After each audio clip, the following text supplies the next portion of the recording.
Have you ever felt like you're on an endless spiritual treadmill? You read the books, you do the meditations, you chase the next seminar, all in pursuit of something called awakening, enlightenment, or maybe just a lasting sense of peace. But what if I told you that the very act of searching is the one thing keeping you from what you seek? What if the entire story of a spiritual journey is a beautifully constructed illusion, a cosmic paradox designed to keep you looking for the keys to a house you were never locked out of? The problem isn't that you're far from the destination. The problem is you believe there's a destination to get to. You have been taught that you are a separate person, a small self in a vast universe, who must strive and struggle to become whole, to become worthy, to become enlightened. This narrative, this story of becoming, is the most profound hypnotic spell ever cast upon humanity. It reinforces the core delusion of separation. Every time you say, "I need to find peace," you are energetically screaming that you are not peaceful now. Every time you affirm, "I am becoming abundant," you solidify the belief that you are currently lacking. The search itself creates the distance. You are a character in a story, running towards a horizon that recedes with every step you take, because the horizon is not a place. It's a function of your perspective. This chase is exhausting.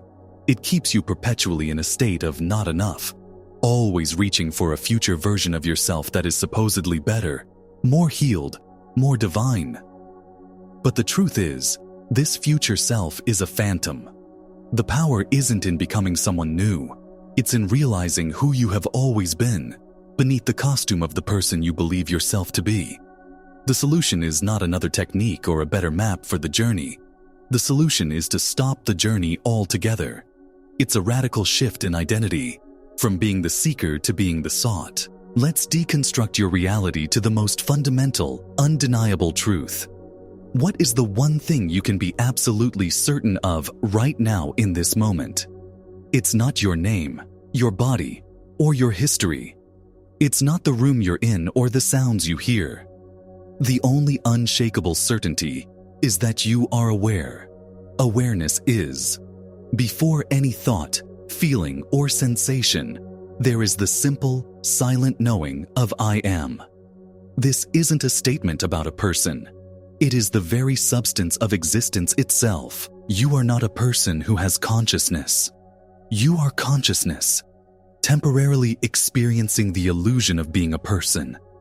Everything you perceive, the entire world, every star in the sky, every thought in your head, is appearing within you, within the boundless field of your own consciousness. You are not in the universe.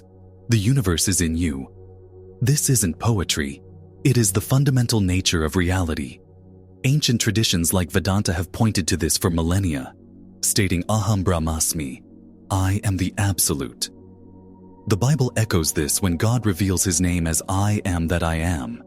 It is a declaration of being, not of becoming. Your true nature is not the character in the story. It is the paper on which the story is written, the awareness that dreams the dream. When you stop trying to fix or improve the character and instead recognize yourself as the dreamer, the entire game changes. You stop seeking because you realize you are already everything. So why does this feel so foreign? If you are consciousness itself, why do you feel like a limited, separate person trapped in a body, struggling against the world? The answer lies in the powerful mechanism of the subconscious mind. Neuroscience reveals that about 95% of your life, your thoughts, behaviors, and emotional reactions are run by subconscious programs. These programs were installed mostly in the first 7 years of your life by your environment, your experiences, and the beliefs of those around you. You were taught a name, a story, a set of limitations. Your subconscious mind accepted this story as your identity. It's a survival mechanism. It created a stable character, a predictable self, to navigate the world. But this character is just a collection of conditioned responses, emotional memories, and deeply ingrained beliefs about who you are. This is the ego, the personal self. It's not an enemy to be destroyed, but simply a program that is running. This program's primary function is to maintain its own consistency.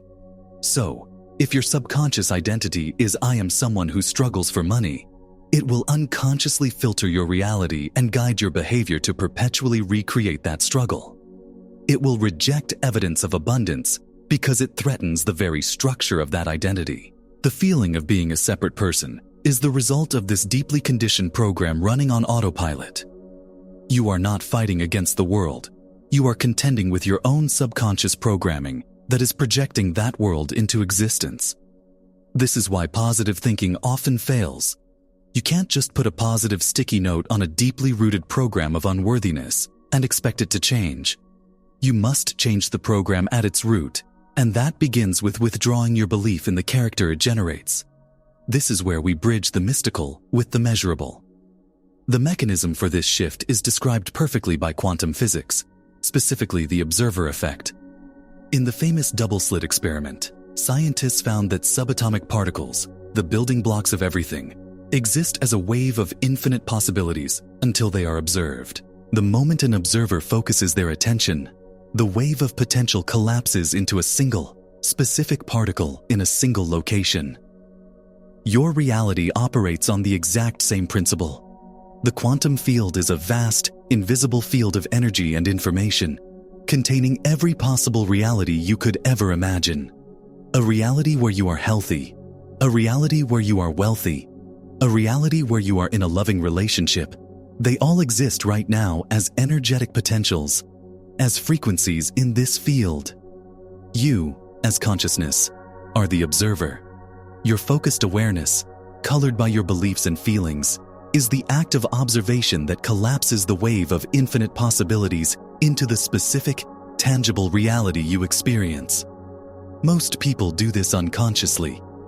Your subconscious programming, that character identity, is observing reality for you, constantly selecting the potentials that match its core beliefs, thus recreating the same patterns day after day. Conscious creation is the act of deliberately withdrawing your attention from the unwanted reality and placing it on the reality you desire.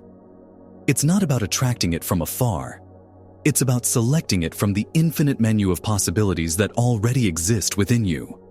You don't create reality, you select it. The moment you choose a new potential and feel it as real, you have collapsed a new wave function.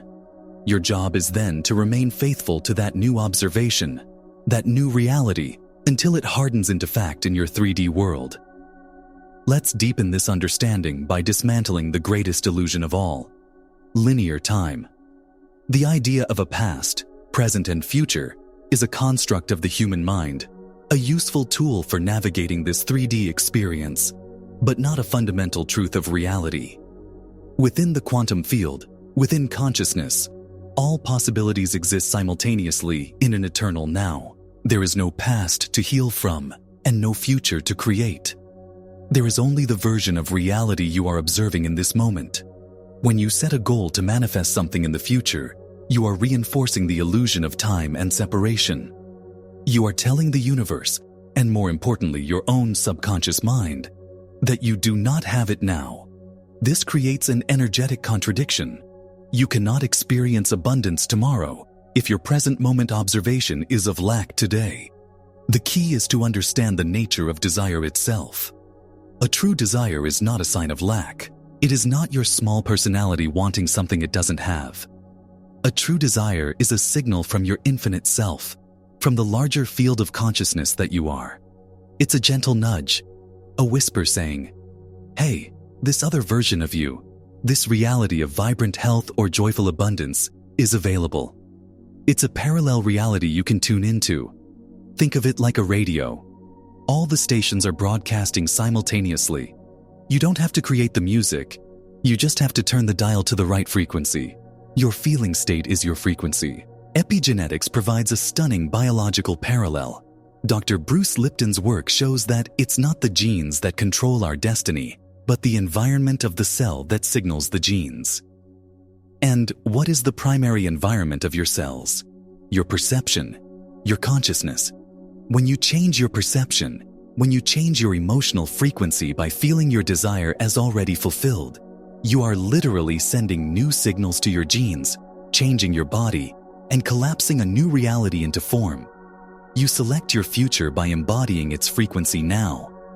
So, how do you integrate this into your daily life? The practice is deceptively simple. It is not a practice of doing, but of undoing. It is not about adding more affirmations or techniques, but about subtracting your belief in the story of you. The primary practice is to simply notice. Throughout your day, begin to notice the silent, unchanging awareness that is always present behind the constant stream of thoughts, emotions, and sensations. When a thought of worry appears, instead of getting lost in it, ask yourself, who is aware of this worry? When a feeling of frustration arises, ask, what is the unchanging presence that is aware of this feeling? You are not the thought. You are the awareness of the thought. You are not the emotion. You are the space in which the emotion is allowed to be. This simple act of noticing creates a separation between the observer and the observed. You begin to disidentify from the character, the temporary content of your mind, and you start to identify with the context, the timeless awareness that you are. This is the shift. Let this be your only meditation. Stop trying to quiet your mind. That's the character trying to fix itself. Instead, just notice the mind. Watch it like you would watch clouds passing in the sky. The sky doesn't try to get rid of the clouds. It simply provides the space for them to be. You are the sky. As an exercise, I invite you right now to close your eyes for a moment. Notice the thoughts. Now notice that you are the one noticing. Feel that background of silent, still presence. That's you. That is the creator of worlds. Comment below with one word describing what you felt when you shifted your attention to the awareness itself. Was it peace, stillness, space? Sharing this helps anchor the experience. As you begin to practice this, the old self, the programmed character, will not go quietly. It will fight for its survival. This is where doubt, fear, and impatience creep in. Your 3D reality, your senses, might scream at you that nothing is changing. You will check your bank account, and the old numbers are still there. You will look in the mirror, and the old reflection is looking back. This is the critical phase. This is the test. Your old reality is just an echo, a shadow of past observations. It is sustained only by your continued attention to it. When doubt arises, you must recognize it for what it is, a program running. It's just a thought. It's just a feeling. It's more content appearing in the vast space of your awareness. Do not fight it. Do not resist it. Simply notice it. Say, I see you. Doubt. I am aware of this thought, but I am not this thought. You must stabilize in your new state, in your new assumption. You must become loyal to the unseen reality. This requires quantum resonance. You must consistently tune your energetic frequency to the reality you have selected. How? By feeling the feelings of your wish fulfilled, not as a desperate attempt to get something, but as a natural celebration of the truth that it is already yours in the quantum field. You walk, talk, and think from the end. You embody the person who already has what they desire. If you desire health, you begin to feel the gratitude and vitality of health now, regardless of what your body seems to be saying. This consistent feeling, this sustained frequency, is the force that reconditions the subconscious mind. It rewrites the old program of lack and installs the new program of fulfillment. Your persistence in this new feeling state is what makes the unseen seen. You are not faking it until you make it. You are being it until you see it. Let's bring this all together. The great spiritual search is a paradox. The very thing you are searching for, wholeness, peace, God, enlightenment, is what you are. The search itself is predicated on the illusion that you are separate from it. You are not a person who might one day become awakened. You are awakeness itself, dreaming that it is a person. You are not a drop in the ocean. You are the entire ocean in a drop. The universe of infinite possibilities is not outside of you. It is the very fabric of your being. Therefore, stop seeking. Lay down the heavy burden of becoming. You don't need to attract anything because you are everything. You don't need to manifest anything because all of creation is already finished within you. Your work is not to create, but to accept, to select, to choose which aspect of your infinite self you wish to experience now. You do this by shifting your identity from the limited character in the story to the limitless consciousness that is dreaming the story. You do this by turning your attention away from the world of problems and effects and placing it on the world of solutions and causes, which is your own wonderful human imagination. The mechanism is simple. Assume the feeling of your wish fulfilled. Inhabit the reality you desire in your mind, in your feeling state, until it feels more real than the world your senses currently report. This is not fantasy. This is quantum creation. This is you remembering your power as the observer, the dreamer, the sole reality. Drop the struggle, end the search. Your journey is not to a destination, but to the realization that you are, and always have been, home. If this message resonates with the truth within you, subscribe to this channel. We are here to support your journey of remembering who you truly are.